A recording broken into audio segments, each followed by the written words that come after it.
Well, I'm very impressed. Thank you so much for calling me, first of all. Big thank you to Mr. Ranjan, of course, to all the rest of the government officials as well. I am very impressed with the amount of work that's been done behind the policy. Now, of course, the hard work starts. I mean, I'm not saying it wasn't hard to get the policy done, but so much more needs to be done. I think the collaborations are also wonderful with Korea and, of course, with Lapura as well. And if they can get a sports school going and all the rest of the public-private partnerships that are lined up, I think it's a very comprehensive policy. And it looks to me like sport in Telangana is going to boom. Already, of course, is doing very well, but I think it's going to reach the next level. Well, I think, the new generation is also concerned about should they choose sport at all? Because once again, in India, education is so much more important, according to the parents particularly.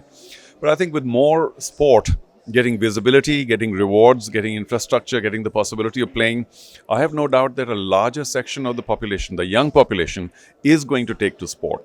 For the moment, we are a nation that watches a lot of sport and admires a lot of winners. We don't really care too much for sport. But with a state government taking to sport, providing the inspiration for youngsters to take to sport, I think that's the key, because if more and more people play sport, they will appreciate sport, admire sport, and if a larger number of people play, then obviously the larger number of them are likely to become champions in the future. So I think the broad basing is one very important angle. And also, I keep saying, the high performance angle is, again, very important for the creation of champions.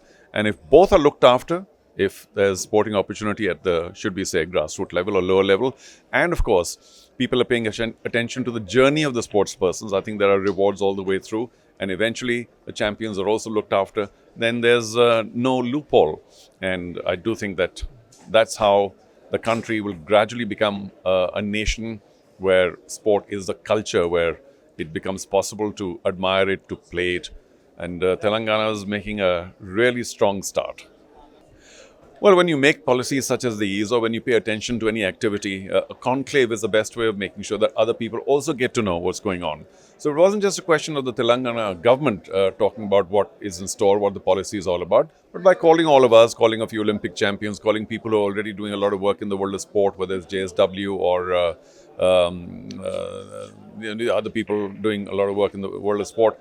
I think it just becomes, you create an environment where people realize not only your own policy, but what others are doing around the country.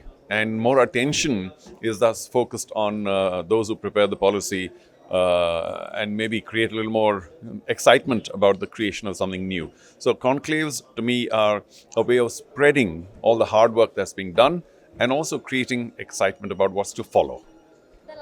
Well, there's no substitute for hard work. If you want to enter the world of sport, it's a brutal world where, judgment is available at every possible time. You play, you either win or lose, so you have to be strong if you want to play sport.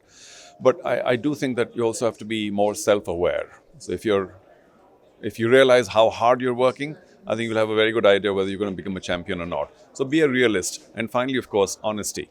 I keep saying that if you're going to enter the world of sport with a certain level of dishonesty, don't. Because I personally do believe, as a sportsman, that if you're not 100% on the lines of honesty, then sport is perhaps not for you. So work hard, but be honest. And hopefully if you do well, great. If you don't, remember, and I tell this to all the sports persons who may not become champions, because 99% don't, 1% do, that already you've earned all the aptitudes which will make you succeed in life. You learned how to work hard, you learned discipline, you learn how to work with a team. Many of the things that help you succeed in life, you learn as a potential or budding sportsman. If you don't make it to the top, it doesn't matter. You'll succeed in whatever else you want to do.